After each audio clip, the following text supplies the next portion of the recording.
Qorannoon kun barattoota giddugala leenjii gaazexeessummaa Diriimiin kan qophaa'edha. Namarraa namatti.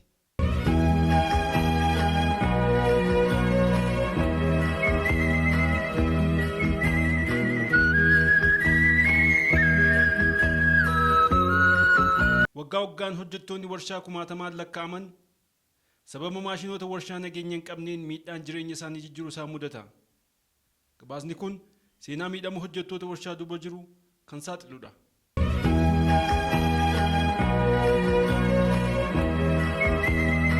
Gaafannee na rukutee ka'ee bakka waan jiru hunda isaa barreessanii akkas naan jedhe abbaan qabeenyichaa sanii otoon miliyoona tokkoyyuu siif kenne harki kee kosii deebuu hin danda'u silayyuu waan ta'eef isuma namatti sii kenne kanaan gargaarami naan jedhe.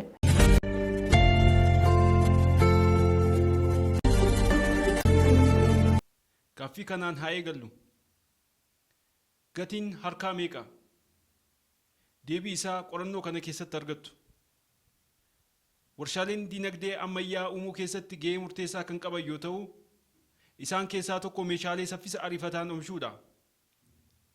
Haa ta'u malee bakkeewwan hojii kun baay'een isaanii yaaddoo nageenyaatiin kan guutamanidha. Istaandaardiin nageenyaa idil addunyaa pirootokoolii hojjettootaa eegsisuuf dirqisiisu jiraatus raawwachiisni isaa yeroo baay'ee laafaa waan ta'eef hojjettoonni balaa adda addaaf saaxilamoo ta'u. Guddinni teeknooloojii jiraatus maashinoonni yeroon tajaajila isaanii irra darbee fi tarkaanfiiwwan nageenya hojjettoota warshaa eegsisan fudhachuu dhabuun dhimmoota rakkoo uuman ta'anii itti fufaa jiru. Jalqaba warraaqsa industirii irratti adda durummaan bara 1760 hanga 1840tti warshaaleen madda oomisha haaraa kan turan yoo ta'u, warshaaleen kunis hojjettoota hedduu qacaraa turaniiru. Yeroo kanatti haalli hojii hojjettoota warshaa balaa guddaa irra ture. Huccuu, albuuda dhagaa boba'aa, sibiilaa fi hojiin geejibaa yeroo kanatti industirii baay'ee beekamaa turan keessaa warreen murteessaa yoo ta'an, sababa imaammata mirga hojjettoota kabachiisuu hin jirreef abbootiin qabeenyaa warshaalee hojjettoota isaaniitti akka malee akka dhimma ba'an taasiseera. Keessumaa hojiiwwan kan biroo jiraachuu dhabuurraan kan ka'e namoonni hedduun haala hojii warshaalee hamaa ta'e keessa seenuu malee filannoo biraan qaban ture. Hojjettoonni adda durummaan kanneen armaan gadiif saaxilamaa turaniiru. Sa'aatii dheeraa hojjechuu, miindaa gadi aanaan hojjechuu, daa'imman hojii humnaa olitti bobba'uu, adabbii qaamaa irratti taasifamuu, haalota balaa qaban hedduuf saaxilamaa turaniiru. Haalli kun nageenya hojjettoota warshaa irratti balaa guddaa kan fide yoo ta'u, haala jireenya garmalee gadi aanaa ta'es fiduu danda'eera. Bara 18 duwwaa keessa warshaaleen harka caalan keessatti haalli hojii warshaa industirii jalqabaa wajjin kan wal fakkaatu yoo ta'u, industiriiwwan hedduun gaaffii hojjettoota warshaaf deebii kennuu dhabuudhaan hojjettoonni hojii dhaabuu fi jeequmsa hojjettootaan yeroo baay'ee kan isaan mudate yoo ta'u, yeroo sanatti waldaaleen hojjettootaas haalli hojii waliigalaa akka fooyya'u gaafachaa turaniiru. Kunis dhumarratti paarlaamaan Biriteen bara 1833 seera warshaa akka raggaasisu taasiseeraani. Dhuma bara 18 duwwaa hojjettoonni warshaalee haala nageenya hojjettoota warshaa mirkaneessuu fi qajeelfama sakatta'insa nageenya maashinootaa fooyyessuu kan dandeessisu mirga seeraa argataniiru. Haa ta'u malee adeemsi fooyya'insi isaa baay'ee tirataa kan turee fi warshaalee baay'ee keessatti hojiirra kan oolee yeroo muraasaaf qofa ture. Haalli hojii bara 19 duwwaa keessa haalaan fooyya'aa kan jalqabe yoo ta'u, kunis adda durummaan dhiibbaa waldaaleen hojjettootaa fi hojjettoota guddachaa dhufeen industirii irratti godhame irraa kan ka'eef ture. Waldaaleen hojii gamtaa dabaluun hojjettoonni waliigaltee waloo akka qabaatan kan taasise yoo ta'u, kana keessatti industiriiwwan qajeelfamoota hojii kaa'aman irratti waadaa galan akka eegan dhiibbaa godhaniiru. Eegumsi mirga hojjettoonni waldaa ijaaramuu fi hojjechiistota isaanii waliin waliigaltee uumuu isaanii bara 19 duwwaa keessa haala hojii warshaalee irratti fooyya'insa guddaa fideera. Jalqaba warraaqsa industirii irraa kaasee haalli hojii warshaalee keessatti haalaan fooyya'aa kan dhufe yoo ta'u, bakkeewwan adda addaatti ammallee haala balaafamaa wajjin wal'aansoo wal qabaa jiru. Dambiiwwan haalawwan hojii irratti ba'an kutaalee biyyoota adda addaa fi industiriidhaa gara industiriitti garaagarummaa kan qaban yoo ta'u, haalli warshaalee hojjettootaaf ammallee balaa guddaa ta'ee itti fufaa jira. Keessumaa sa'aatii dheeraa hojjechuu, hojiiwwan humnaa irratti gibira kaffaluu fi rakkoo fayyaa kanneen akka miidhaa dugdaa, dhiphina, balaa maashinii irraa kan ka'e gubachuu qaamaa, lafeen cabuu, dhibee narvii, kaansarii, dhukkuba sirna hargansuu fi adeemsa keemikaalaa irraa kan ka'e iji arguu dhabuunfaa warreen jajjaboodha. Kanarraa ka'uun ogeessonni fayyaa waa'ee dhibee yookaan miidhama hojjettoota warshaa akka armaan gadiidhaan yaada isaanii nuu laataniiru.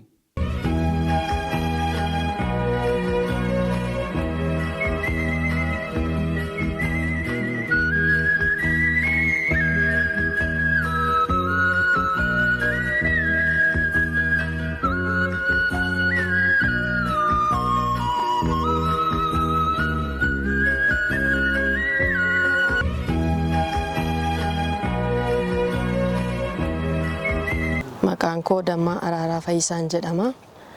Gaheen hojii koo qindeessaa balaa tasaa irratti ogeessa HO'tiin hojjechaa jira.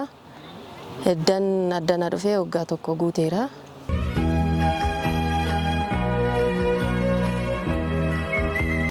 Qaama isaanii irra jireessan kan miidhamee nu bira dhufu naannaa harka isaanii kanadha. Baay'inaan kan miidhamu harkadha jechaadha. Akkuma beekamu harkaan hojjetu waan ta'eef kan ciqileettis cetuu hin jira, kan quba sirraa kutu hin jira. Kanuma kanaaf kan fakkaatu kan irraan kunnis immoo hin jira. Akkasuma kan xiqqoodhuma muree to'ii yaalii salphaatiin nu biratti yaalamanii kan deemanis hin jiru jechaadha.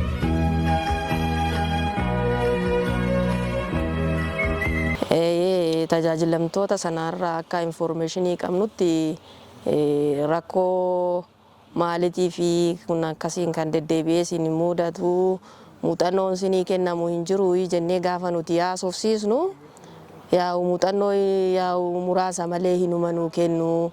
Muuxannoon kennan sun immoo gahaa miti waan kana hojjechuuf kan jedhudha kan isaan nu dabarsanii. Malee muuxannoo hinuma nuu kennu, garuu hammi kennamu suni gahaa akka hin taanedha kan nuti hubanne.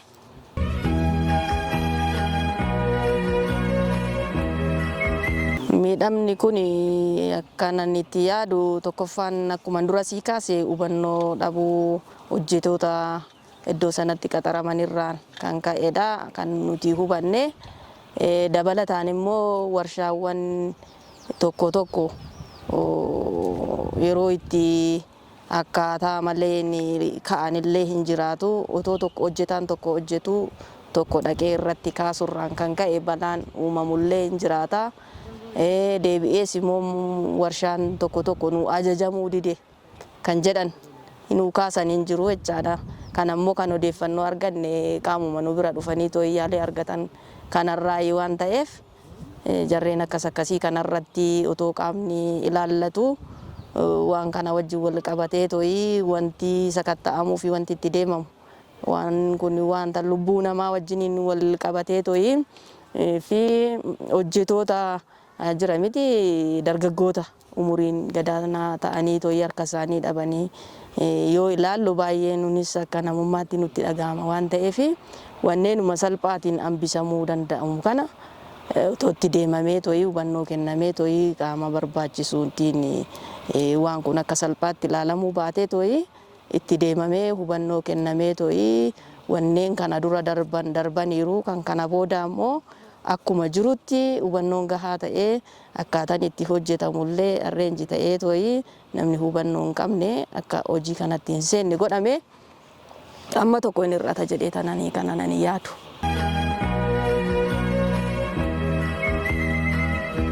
Ani Bal'inaa Tafarraan jedhama. Gaheen hojii kootii ogeessa kutaa balaa tasaati. As buufata fayyaa kana keessa waggaa tokkoof baatii 6 tajaajile.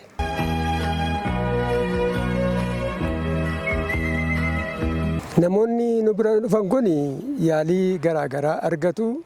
Akkuman jalqabaa siif kaasuudhaaf yaalii godhee warra asitti yaalamuun danda'amu sadarkaa warra miidhama xixiqqaan irra ga'e warra miidhamii giddugalaa irra ga'e addanumatti tajaajila garaagaraa laannaa fi inni jalqabaa yeroo baay'ee dhiigaa dhufu gaafa isaan dhiigaa dhufan kana dhiiga isaanii kana yeroo battalatti hin dhaamnaa fi dabalee warra qaamni isaanii hodhaa barbaadu addanatti hodhinee suphinee gargaarraa.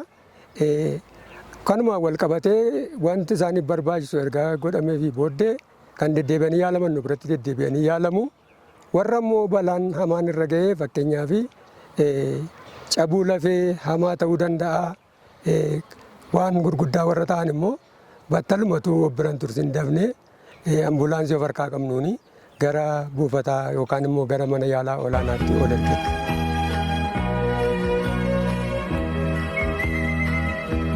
Yeroo baay'ee amma mana kana keenya keessatti namooti nuti ilaalle dargaggoota warra oomisha biyya kanaatiif gara fuulduraatti bu'aa guddaa buusu jennee yaadnuudha. Amma irra caalaa kan miidhamee nu bira dhufu baay'inaan gaafa laallu dargaggoota egerbor biyya kana bu'aa guddaa buusu jennee yaadnutu sababii kanaan miidhamee balaaf saaxilamee jira. Kan baay'ee sitti dhaga'amu amma yeroo baay'ee nuti iddoodhuma kana jirra. Sadarkaa yuunivarsiitii eebbifamanii dhufanii qaamni isaanii garmalee harki isaanii ciqileetti citee umuriitti hojjetanii ofii isaanis biyya kanas jijjiiruu danda'anitti yeroo isaan sadarkaa hamaa akkasii rakkoo qiinsammuuf saaxilamanii hojii hojjetatanii buluudhaa fi yeroo isaan itti rakkina guddaa keessa ga'an iddoo kanatti agarra waan ta'eef irra caalaa balaa kanaaf kan saaxilamee kan miidhamaa jiru namoota umurii dargaggummaa keessa jiranidha jechuudha. Maqaan koo Shawaayyee Urgeessaan jedhama. Faafrikaan keessa hojjedhu immoo Yuuziyuunii jedhama. Pilaastika oomisha.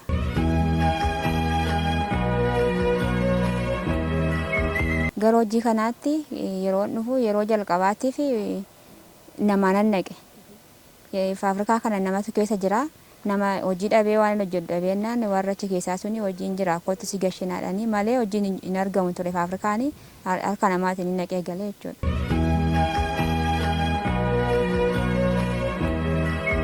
Guyyaatti sa'aatii ganama keessaa sa'aatii tokkoon gallaa sa'aatii 12 baana. Torbeetti immoo guyyaatti torbee tokko adaari torbee tokko guyyaa hojjenna.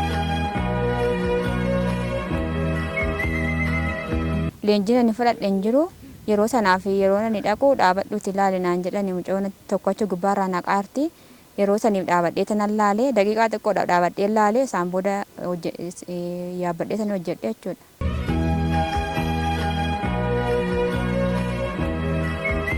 Ji'a lamaan hojjedhe.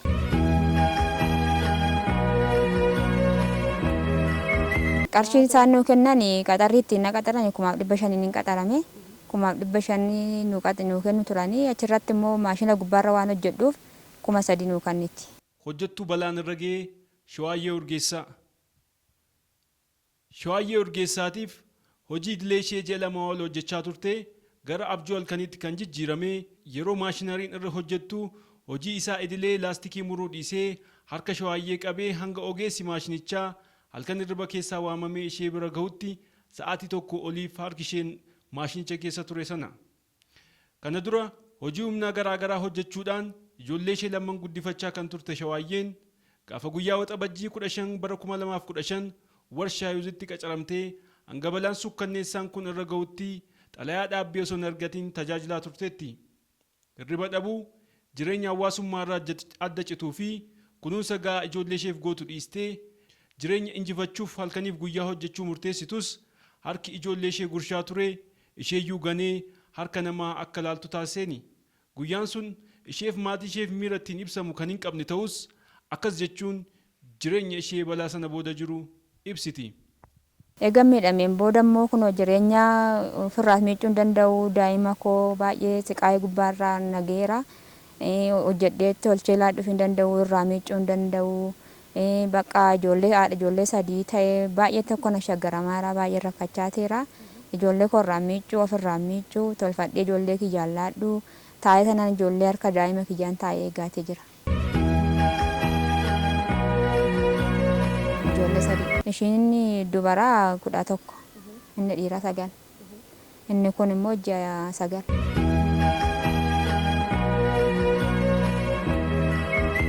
Ofiif nageessanii mana yaala san keessa torbee lama nyaatti ciisee amma torbee lama sanatti immoo mucayyoo wayii naa qaxaranii harki hoolachuu kun isa shagaadha waan ta'eef kan na gorshu achitti ishiidha bishaan kan na obaasu ishiidha amma torbee lamaa sana nama achitti naa qaxaraniiru isaan booda garuu gaafa nani galu sun jedhanii na gadhiisanii faafrikaa sanii galee agabuu koombolee jechuudha guyyaa gaafasiitii eegalee.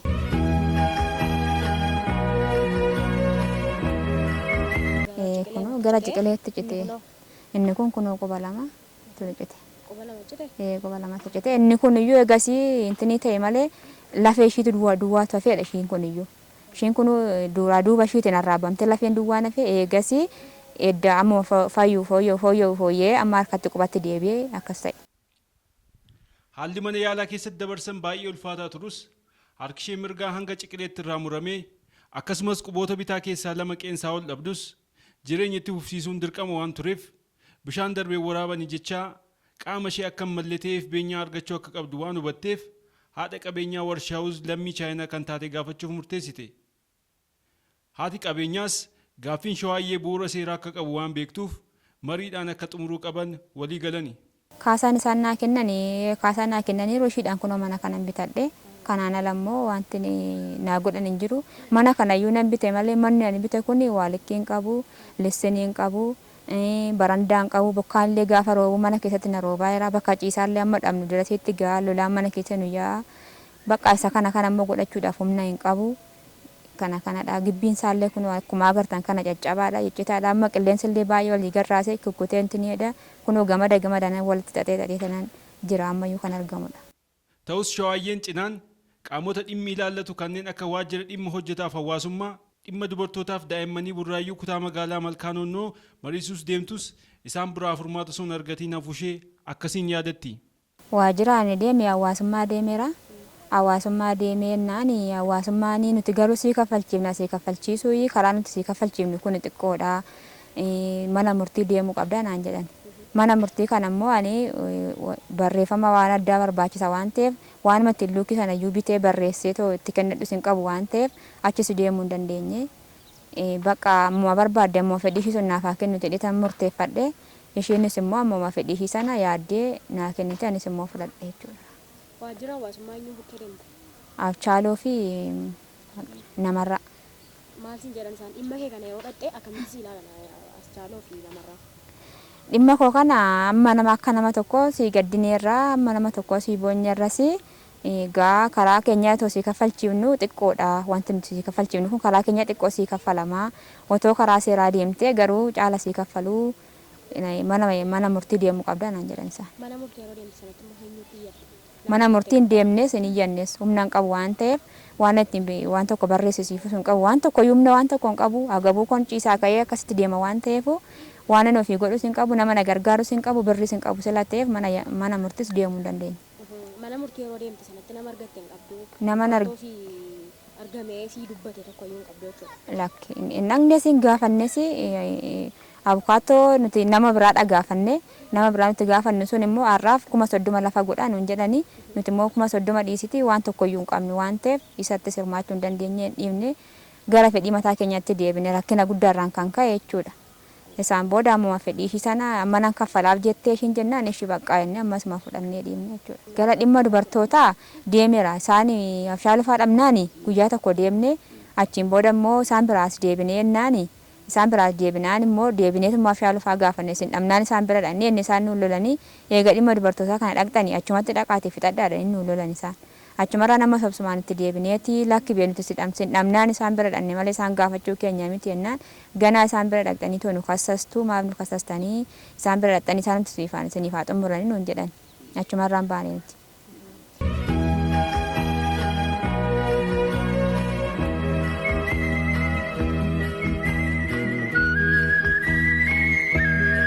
Waxabajjii 15,2015 galeen hojii kana jalqabee balaan kun na qaqqabee jechuudha. Anamma dura gara warshaa kanaatti osoo hin galiin dura jireenyi koo baay'ee fooyya'aa ture. Baay'ee jireenya gaariin jiraachaa ture. Mucaa tokkoon qaba yeroo sanii fi mucaa kiyya nan barsiisas hin barata. Bakka qaansiraas nan hojjedha, mana namaas nan hojjedha. Carqii namaallee nan miicca. Wanta nan hojjetiin jiru hojiin tuffadhu jechuudha. Waan baay'een hojjedha. Egaa balaan narra ga'een booda immoo jiruu koo bakka wanta nan ofii godhin jiru ija namaa taa'ee ilaalu ta'ee bakka daa'ima waggaa 13 12 qaba kudha tokkoon qabaa ishii man taa'ee jashii ilaalaa jechuudha harka ishiin taa'ee eegaa wanta nufi godhu tokko hin jiru. Amma mucaa ji'a 9 qabaa. Isumallee armallee hoosifachuudhaaf yoon karaarlee deemu bakka baachuudhaaf tokkicha dugdatti namni na baachisa. Gaafa immoo ishiin karaatti na harkaa yookaan intana caannatti daa'imni gaafa baatanii deemanii boo'uu dandeessi. Amma dugdarraallee gaafa ishiin intina naan jettu hiikadhee jabeeffachuu hin danda'u yookaan narraa kufuu hin dandeessi. Ganaan nama karaa deemu kadhadhee namni karaa deeman na jabeessaa hidhee na hidhaa. Bakka baay'ee tokko rakkachaa miidhamaa waan jira jechuudha. Harki kiyyaa kunoonni kun asitti na miidhamee intiniidha jira. Gaafa nyaatallee jechuudha nyaatallee nyaachuudhaaf baay'ee tokko ni rakkadha. Amma gaafa biddeen mallee kutadhee na nyaadha gaafa hin jedhu biddeen sun citee waxii keessatti na laafa. Gaafa biddeen sun citee waxii keessatti na laafu immoo imimmaantu na'uudha. Imimmaan kiyya wajjin nyaadha jechuudha nyaadhu dirasiillee. Achiin bakka maankadhaan kan fayyadamu. Maankadhaan nyaadha malee citeetu biddeen koo suni biddeen nyaadhu suni achi keessatti na jalaa citee gaafa hafu imimmaantu na qaba. Imimmaan kootiin midhaan sana nyaadha jechuudha gaafa nyaadhu. Tokko immoo qopheeffachuu hin danda'u, tolfachuu hin danda'u, lagaa bu'ee bishaan waraabbachuu hin danda'u. Harka daa'ima kiyyaan taa'ee eegaa. Daa'imni kiyya kun dhugaa miti kun umurii isaanii xixiqqoodha. Kan nama raajuu bara kana keessa nama afaan Oromoo malee dubbachuus dhaga'uus hin dandeenyeef afaan biraatiin barreessanii itti waliigal jedhanii gaafachuun jiraachuusaati. Waliigalteen Shawaayyee fi Warshaanyuus afaan Amaaraa fi afaan Ingiliffaan barraa'uu irraan kan ka'e waa'ee waliigaltichaa hubannoo homaayyuu akka hin qabne Shawaayyeen dubbatteetti. Waraqanni kun waliigaltee anaa fi faabirikaa sana gidduutti ta'edha. Waliigaltee kana immoo Amaariñaadhaa fi Ingiliffaan kan isaan haasa'anii. Ingiliffaas hin dhaga'u afaan Amaariffa kanas hin dhaga'uudha. Hin dhaga'u wanni jedhamu toon tokko naaf hin galle farraminaan jedhanii yennaan farrame jechuudha. Gama biraan hojjettoonni Warshaayyuu guyyaa 60 fi isaa ol tajaajilan hundi yeroo Shawaayyeen bakka sana hojjechaa turteetti xalayaa dhaabbii kan hin qabne yoo ta'an isheenis ji'a 2 ol hojjettee xalayaa dhaabbii fi waraqaa eenyummaa hojjettuu warshaa sanaa ta'uu mul'isu hin qabdu ture. Kunis adeemsa kaffaltii beenyaa hojjetaa balaan irra ga'e irratti dhiibbaa ni qabaata. Booda erga mana yaalaa deemtee boordiin hospitaala Minilik parsantii qaamni ishee miidhame murteessuuf waraqaa eenyummaa bakka hojii gaafannaan akka laataniif kaasteetti. Waraqaa kana guyyaa 45 booda dhaakaan qo'amni nama ta'uun qaban ture. Ani garuu gara ji'a 2 hojjedhe. Ji'a 2 hojjedhe kana keessatti waraqaan kun naaf hin kennamne. Waraqaan kun naafis hin kennamne warri duraan na fuuldura galanii jiran iyyuu waggaa 2-3 warra hojjetaniif amma achi keessa hojjedhetti waraqaan dhaabbiin kun hin kennamneef. Achiin booda gaafa dhaqee harka kun miidhama gubbaarra gaafa gahu hospitaala Minilik dhaqanii nu gaafatanii jennaan waraqaa kana naa baasan. Achi isaan nu gaafatanii waraqaa kana naa kennan malee dura waraqaa dhaabbii kana nuun kennine jechuudha. Naaf hin kennine. Obbo Galgalaan Durbii Shawaayyee yoo ta'u, erga balaan irra ga'ee booda nama yaalchisaa turee fi adeemsa ture hunda keessatti qooda fudhatee gargaaraa tureera. Innis akkas jechuun wanta yeroo sana ture yaadata. Hello. Nagaadhamti? Nagaadha. Ani gaazexeessituu Bilisee Dirbaan jedhama. Waa'ee dhimma obboleettii keenya qaama miidhamtuu Shawaayee irratti yaada muraasa akka nu kaastuufidha kan si bilbilaa jirruuf. Ayyee rakkoon hin jirtu. Galgalaa Magarsaan jedhama. Aanaa jalduu ganda koduu galaan kootii dabadi kan jedhamudha. Yeroo sanatti yeroo isheen miidhamte sanatti sidha kan bira ture informationii gahaatti qabna. Kanaafiyyuu yeroo sanatti yaaliin ishee akkaataan isheetti yaalamaa turte yaalii gahaa argatteetti. Isheen yeroo sanatti yaaliin ishee yaallamte Arakkiiloo Daanuu hospitaal kan jedhamtu yaalatte. Isaa booda hospitaala dhuunfaa isaanii gattanii turan isaan warri abbaa qabeenyaa sun yeroo sanitti. Ani yeroo falmadhee ka'utti hospitaala dhuunfaa naa galchanii. Hospitaala dhuunfaa gaafa naa galchanii hospitaala dhuunfaa sanatti Daanuu hoteelii sana Arakkiilootti gaafa yaalanii yaalii amma tokko yaalanii turanii. Isaa booda isallee xumurree kaanee gaafa isa xumurruu kaaneef boordillee amma rakkidoo ምናምን ድረስ deemee rakkidoo 6 kiiloo chaadha. Deemee gaafanii gaasitti xumuru haati qabeenyatti maal jetteetta ishiin nu duuba deemuu barbaade beektaa? Mee yeroo sanatti waajjira kamidha kan isin deemtan iyyannoodhaaf? Iyyannoodhaaf waajjira hawaasummaa yeroo tokko iyyadheen ture. Yeroo sanatti iyyadheen ture anis nama ga'umsa qabu miti. Nama maallaqaanis dandeettiinis ga'umsa qabu waan hin taaneef hojii dhuunfaas waan an hojjedhuu fi maatii bulchaa waan an jiruuf yeroo sanatti ulfaatee jennaan waajjira hawaasummaa aanaa Asawaa Meedaa iyyadheen ture. Dhimma keessan kan akkamitti isin ilaalan isaan waajjira hawaasummaa Ashawaa Meedaatti argamu?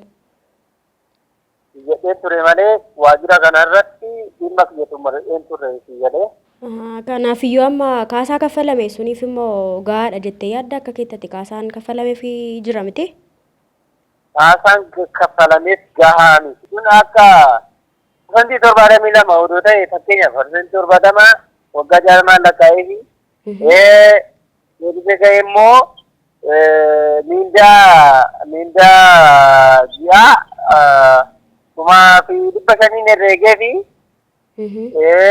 turtii ishiin achi faabrikaa sana keessa turte garuu turtii ji'a 2-3 kana waan akkasii kan hin caalu garuu immoo deebisee ka'ee miidhamni qaama ishii kun deebi'ee hin fayyaa yookaan immoo namni kun du'a of oolchuu danda'a deebi'ee hojjetee of jiraachisuu danda'a kan jedhamurra dhaabbatee garuu miindaan ishii kun gahaa miti normaalii bakka du'a nama booda keessa jiru. Ergamaa fi mul'anni waajjira dhimma hojjetaaf hawaasummaa maalii? Dhimma Shawaayyee Urgeessaa fi kanneen biroo gaafachuuf gara waajjirichaa deemnus sababa adda addaa uumuudhaan ji'a 2 ol erga nu deddeebisanii booda odeeffannoo kamiyyuu nu kennuuf akka fedhii hin qabne nutti himanii jiru. Nutis daawwannaa guyyaa garaagaraa waajjiricha keessa taasisnee fi xiinxala keenya itti dabaluun waajjirichi namoota furmaata barbaada gara isaanii dhaqaniif dursa kan hin kennine ta'uu bira geenyeerra. Hojjetaa balaan irra ga'ee Dassee Tafarraa Abbaltii.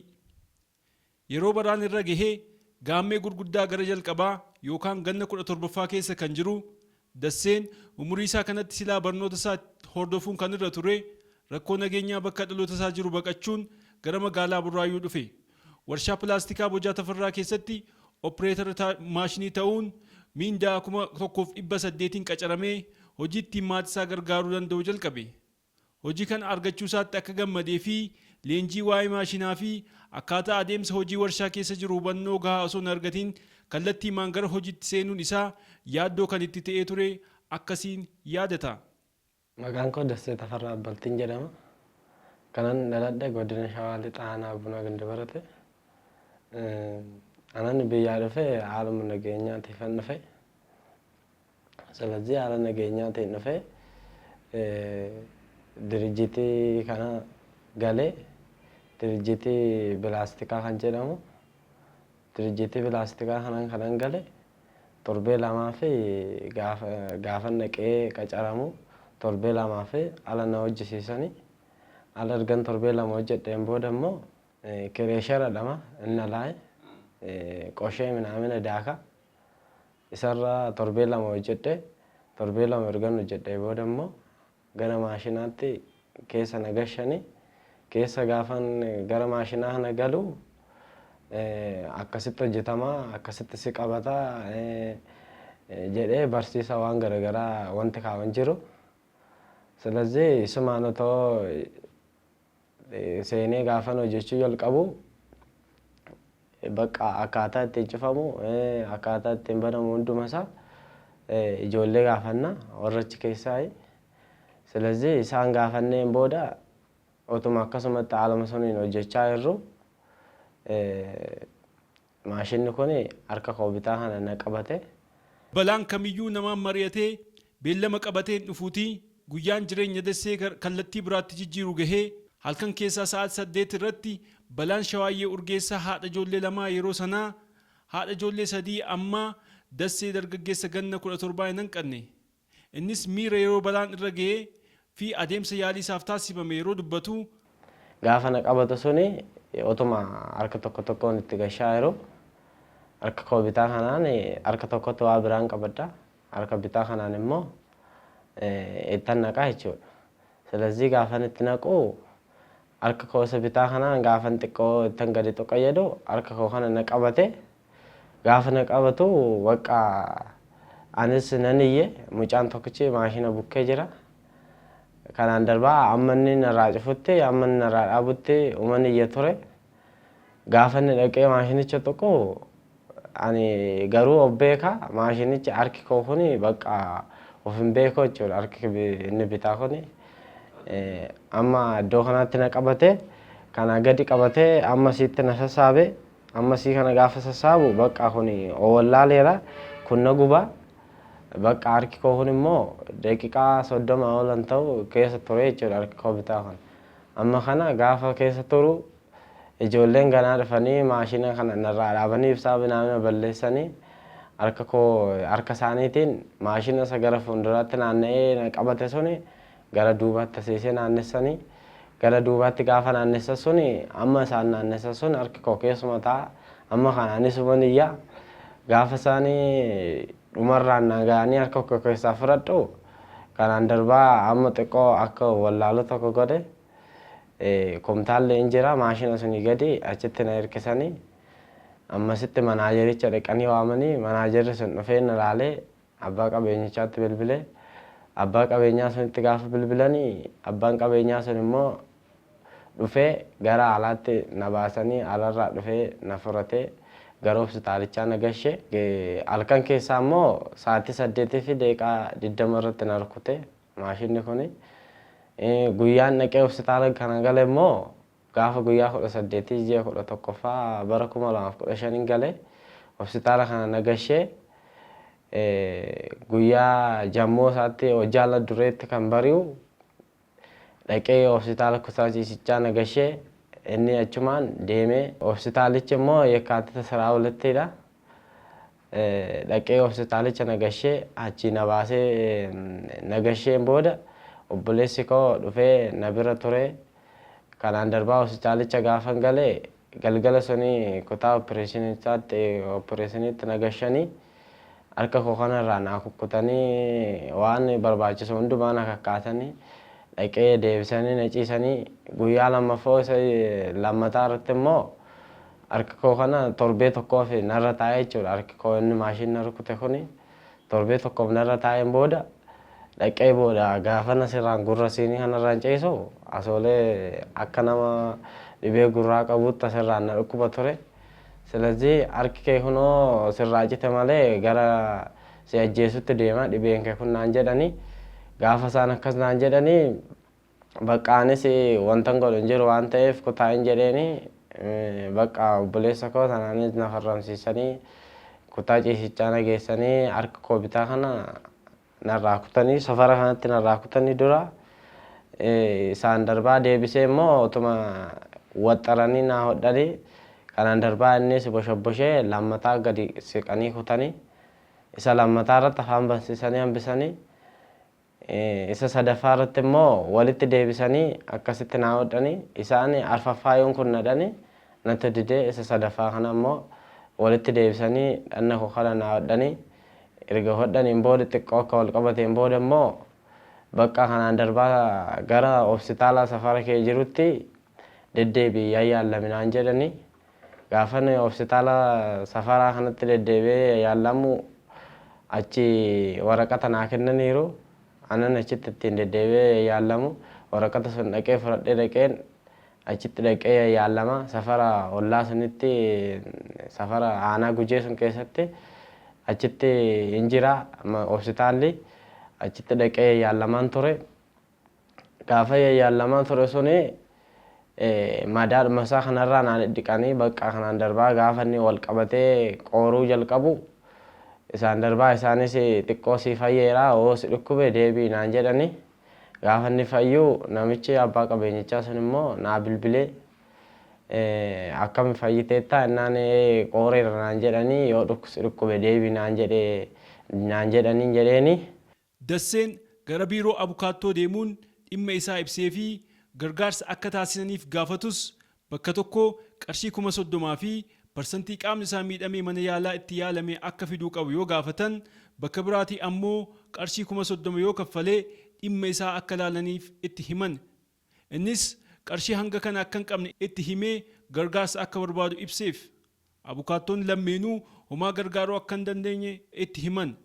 Innis abdii kutannaadhaan gara bakka itti yaalamaa ture hospitaala Yakkaatit 12 deemuun xalayaa parsantii hanga qaamni isaa miidhame ibsu akka barreessaniif gaafannaan dursa mana murtiidhaatii xalayaa fiduu akka qabu itti himan. Kana gidduutti abbaan qabeenyaa warshaa Dasseef bilbilee dhimma kana xumuruu akka qabanitti hima. Dasseenis parsantii qaamni kiyya miidhame mana yaalaadhaa xalayaa argachuun qabaa jedhaan. Kana gochuuf ammoo mana murtiidhaa xalayaa fidii naan jedhani jedhee abbaa qabeenyaatti hima. Abbaan qabeenyaas xalayaa Dasseetti kennuun kana qabadhuutii dhaqii fudhadhuu ittiin jedha. Asitti bakka Dasseen hin jirretti manni murtii xalayaa barreessee abbaa qabeenyaaf akkamitti kennuu akka danda'e ifa miti. Hospitaalichis xalayaa Dassee irraa fuudhee xalayaa hanga parsantii qaamni isaa miidhame ibsu barreesseefi kennaaf. Isarraa ka'uun waliigaltee taasisanii akkasiin ibsu. Anis gara abukaattoo deemee abukaattoo gaafan gaafadhu abukaattoon birrii 30,000 fidinaan jedhe 30,000 sun immoo ani immoo bakka fuudhee kennuun dhabe. Abukaattoo kan lammataa dhaqee hoggaan gaafadhu immoo parsantii amma ittiin miidhamte suni fidinaan jedhe.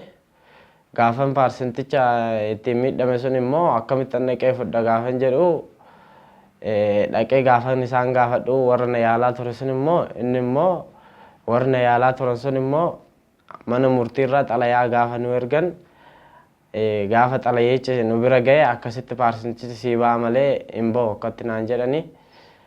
Ishedhee gaafan immoo gaddeebi'ee namichis naa bilbilee jechumaan akkas naa gaafatanii naa baasuu didanii gaafan jedhuuni obboleessa koo wajjin na fudhatee deemee dhaqee jaluma sunitti barreessisiisee bakka waraqaticha dhaqii gashii ta'u baafadhu naan jedhe. Gaafan dhaqee waraqaticha itti kennee jedhu isaan homaan dubbanne narraa fuudhanii babarreessanii amma parsantii miidhame sun irra kaa'anii naa kennanii.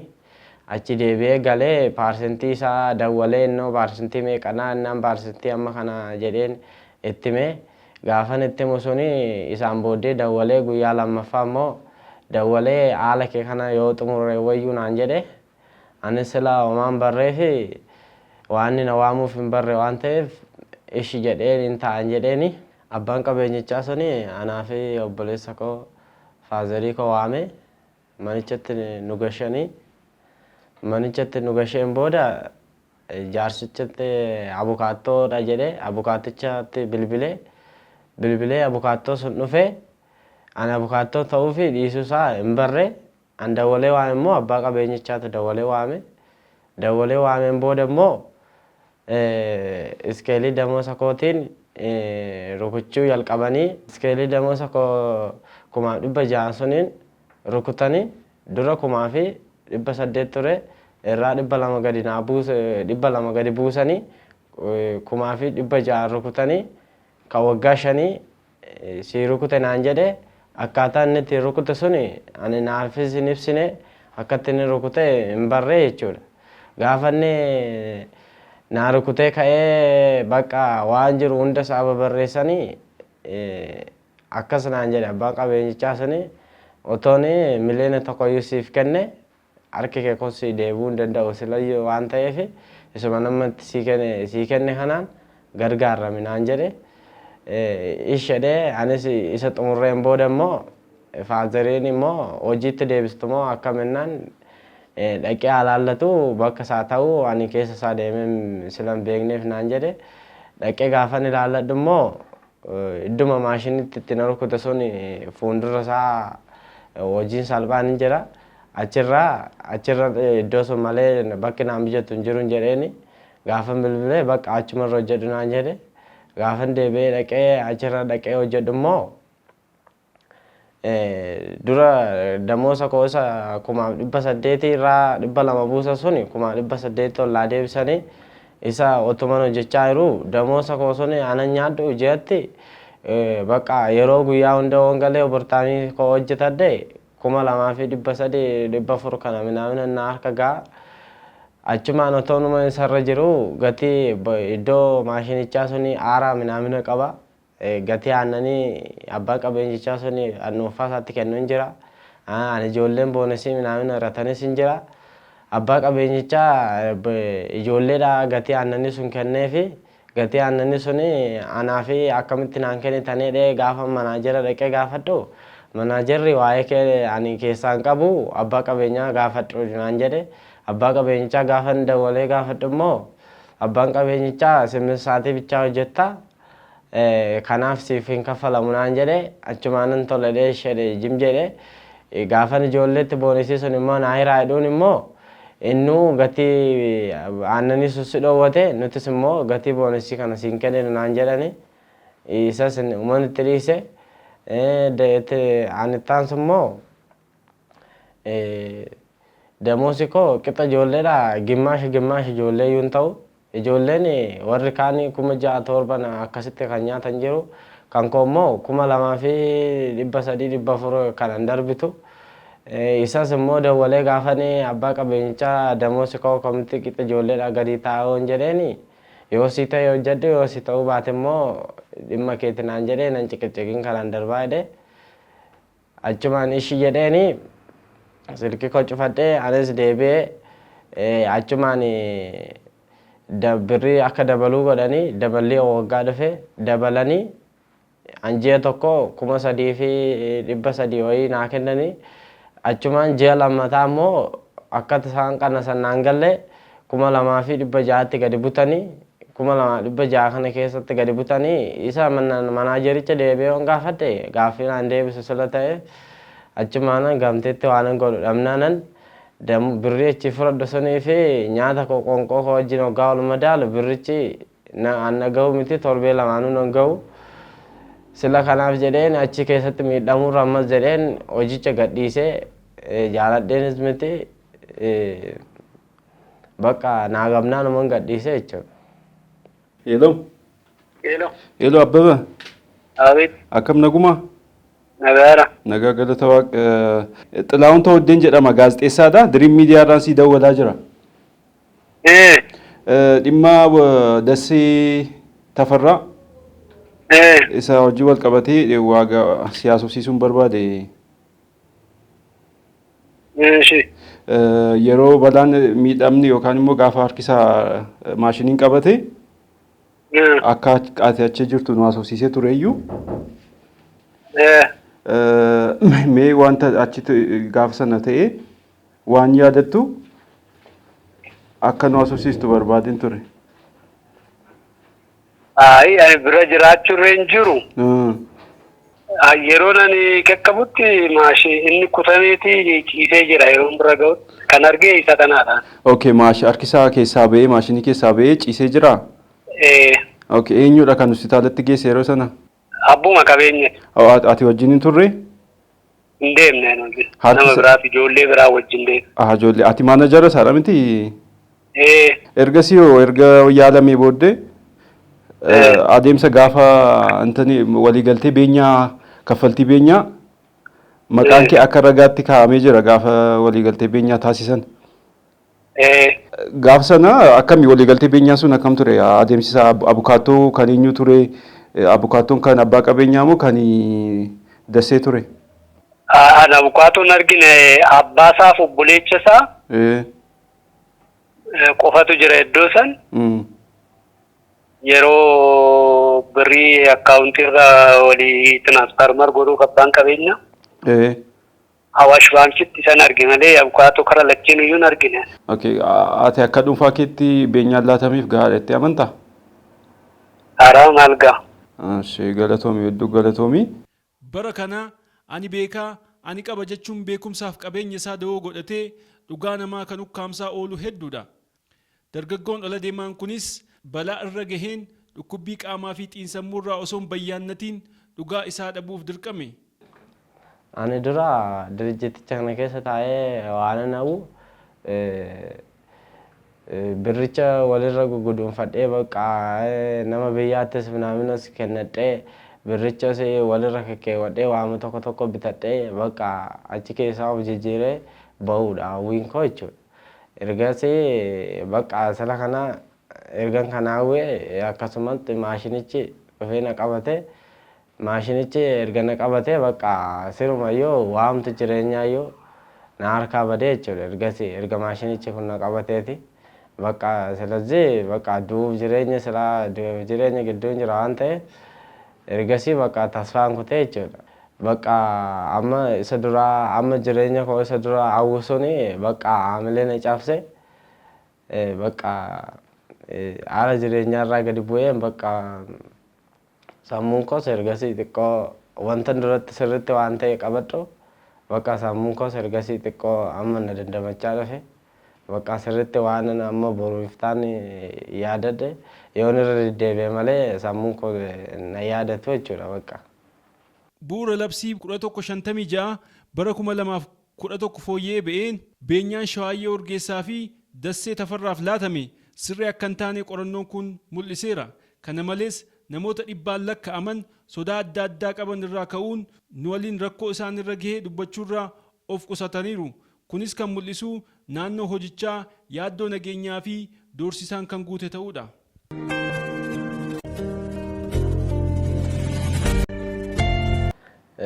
Birrii inni naa kenne kuni anaan homaa naa hin goone hoggisuma dhume birrii inni naaf kenne kuni birrii inni naaf kenne kun hoggisuma naa dhume waan ta'eef amma immoo maatii koo cinaan jiraachaa jira.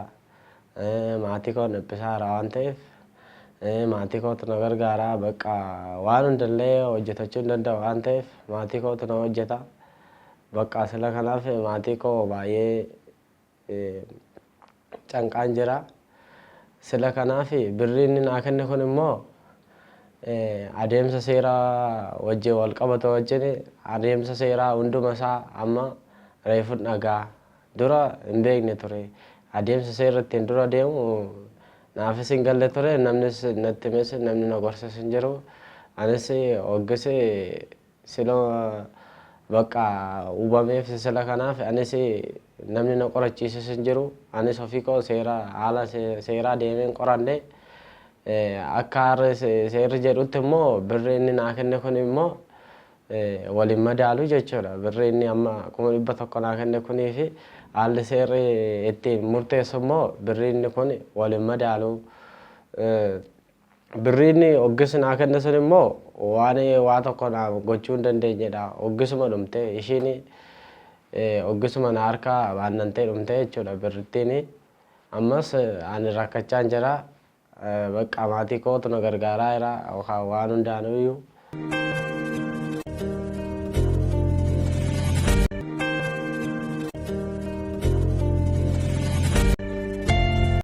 Maqaan koo Xilaawun Tawaddee jedhama. Gaazexeessaadha. Eshi. Dhimma Dassee irratti Dassee dhimma Dassee hojjetaa keessan kan ture. Isatu riisarchii qorannoo hojjechaa jirruufi. Eshi. Akka carraa walitti baanee rakkoo isarra ga'e balaa isarra ga'e nutti hime. Komii tokko tokko nuu kaasee ennaani. Eshi. Gara keessanitti bilbillee. Eshi. Balaa isarra ga'e wal qabatee. Beenyaa isaa maal kana wantoota jijjiiran waraqaa maal arginee jirra beektu. Beenyaa isin kaffaltaniif maal kana. Eshi. Arginee jirra waraqaa isaa. Eshi. Inni immoo akka nutti himatetti yoo ta'e beenyaan naaf kaffalamee adeemsa seeraa hin guutuu isa kanaaf labsiinii fakkeenyaaf 1156 jira. Adeemsa sanaa kan hin guunnedha jedheetu himate. Dhugumadha beenyaa isin laattaniif adeemsa seeraa kan hin guunnedha. Maal nuti koo kan adeemsa seeraa walitti isaan ilaanneerra kan si garam keessarraa. Akkamidha iskee maal akka gootaniif nutti himaati nuti wal bira qabnee odeeffannoo kan isaanii nuu laatee fi kan keessa wal bira qabuufidhaan baragaa kan gara keessanitti bilbilleefi. Akka gootanii? Hawaasummaa warra buraayyuu gaafadha akkaataniin. Iddoo kam? Kutaa magaalaa? kutaa magaalaa malkaanonnoo isaantu isa isaan jedhan irratti hundoomnis birri kuma 30 kam dabalee laadheefi. Isin ofiima keessaniini? Dhugaa waaqayyooti. Dhimmoota irra deddeebiin hojjettoota warshaa irratti rakkina uuman maashinoota walxaxaa irratti leenjii kennuu dhabuu naannoo yaaddoo nageenya hojjetaa jirutti meeshaalee of eeggannaa gahaa dhibuu gaaffiin suphaa maashinootaaf deebii hatattamaa kennuu irratti harkifannaan jiraachuu xiinxala qorannoo kana sababoota hundee baasii hir'isuuf jecha warshaaleen yeroo baay'ee baasii qusachuuf suphaa fi yookaan fooyya'insa maashinootaa duubatti harkisuu istaandaardii nageenyaa tuffachuu qaamoleen seera baasanii fi raawwachiisan laafuun gochoonni nageenyaa hojjetaa gaaga'an akka itti fufan taasiseera kootaa guutuuf hojjettoonni nageenya isaaniif caalaa dursa oomisha saffisiisuuf akka qaban dirqisiifamaniiru dhiibbaa inni uumu hojjettoota irratti miidhaa qaamaa miidhaa miiraa fi rakkina maallaqaa warshaalee irratti itti gaafatamummaa seeraa oomishtummaa hir'isuu fi miidhaa maqaa gaarii dhabuu dhimmoota kana furuuf tarkaanfiiwwan armaan gadii barbaachisoodha. Odiitii nageenya idilee to'attootaa qaama sadaffaatiin taasifamuu hojiirra oolchuu yookaan cimsuu maashinoota yeroon isaanii irra darbe fooyyessuu fi sagantaa leenjii bal'aa kennuu sarbama nageenya hojjettoota warshaa irratti adabbii cimaa hojiirra oolchuu hojjettoota miidhamaniif sirna deeggarsaa kan akka beenyaa fi tajaajila deebisanii dhaabuu diriirsuu. Egaa miidhama kana hir'isuudhaaf otuu hin danda'ama ta'eeti wanti godhamuudhaaf qabu namoonni kallattii kanaan barnoota ga'aa qaban dargaggoonni kun warri mana hojii kanaa seenan mootummaan isa ta'u miti mootummaadhaan dhaabbilee garaagaraatiin tu jalqaba leenjiin hin kennamaaf ta'e hojiin kamiyyuu amma namni erga leenji'ee booddeedha hojii keessa kan inni galu. Garuu gaafa fudhattee ilaaltu amma namoonni bakka kana dhaqanii hojii hojjetanii akkuma karaa deemaatti karaarraa dhaqanii ituma orienteeshinii ga'an barnooti ga'an isaaniif hin kennamini dhaqanii hojii keessa gashanii ittiin hojjetu. Kanaaf amma rakkoon kun hir'atu akkamitti hir'ifna jennee gaafa yaadnu barnooti ga'an leenjii ga'an ijoollee mana kana keessa dhaqanii hojjetanii dursa preoccupation kan jedhamu hojii sana hojjechuudhaaf leenjiin isaan barbaachisu utuu dursee kennamee fi barnootumti ji'a tokko ji'a lama ji'a sadii wanti ta'u akkaataa ittaan itti hojii sana hojjechuu danda'an utuu leenjiin kennamee fi rakkoon jiru kun irra ta'a kan jedhu gama kootiin kaasa. Tokkoffaan hojjetaa fi hojjechiisa qofa osoo hin taane buufata fayyaatiif illee ergaan ani dhaamsu yookiis immoo hojjechuu qabna jedhanii yaadu akka kiyyaatti tokkoffaan buufata fayyaa irraa yoon ka'e dhimmi kun dhimma dargaggootaati. Ispeeshaalii naannoo sana kan hojjetu ga'eessota dargaggoota yuuzeejii irra warra jiranidha. Kanaaf humni kun immoo humna oomishtummaa waan ta'eef baay'inaan disaabilii yookiis immoo qaama irrachaa jiru waan ta'eef kanarratti buufanni fayyaa illee stakeholderii sana keessaa tokko ta'ee abbummaan qabatee qaama dubbisuu itti jiru qabatee hojii kanarratti akka bal'inaan hojjetu hojii kanarratti ciminaan fuulduratti akka hojjetu buufata fayyaatiif yookiis immoo buufata fayyaatiin kan hojjennu ta'a jechuudha. Inni lammaffaan abbootii qabeenyaa kun hojjechiisaadhaaf namoota ga'umsa isaanii malee tokkoffaan ga'umsa isaanii malee naannoo sanarratti akka isaan hirmaannee akkaataa dandeettii isaaniitiin akkaataa hubannoo isaaniitiin fi akkaataa beekumsa isaaniitiin akka isaan naannoo sanatti ramadanii hojjechiisanii fi ijoollee warra naannoo sanaa yookiis immoo hojjettootaan immoo ga'umsa isaanii tokko malee yookiin faayidaa tokko argachuudhaaf yookiis immoo dandeettii isaanii malee naannoo sana dhaqanii maaliif balaa gurguddaatu gahaa jira waan ta'eef faayidaa yeroo muraasaatiif jecha qaama isaanii miidhamaa jiru waan ta'eef qaama hir'uutaa jiru waan ta'eef kanaaf of eeggannoo cimaa gisee hojjetan of eeggannoo cimaa fi ogummaa isaaniitiin ramaddii ogummaa isaaniitiin yeroo hojjetanii gaariidha. Seenaawwan gabaasa kanas keessatti qoodaman jijjiiramni bulchiinsa warshaa hatattamaan akka barbaachisu kan mul'isudha. Warshaaleen bu'aa argachuuf waa'ee oomishaa qofa yeroo yaadan kanatti gatii hojjettoonni warshaa baasaa jiran dhokatee jira. Amma yeroon seera baastonni, abbootiin qabeenyaa warshaalee fi imaammata baastonni nageenya hojjettootaaf dursa kennuu fi eenyuyyuu gatii guddaa akkasii baasuu akka hin qabne mirkaneessanidha.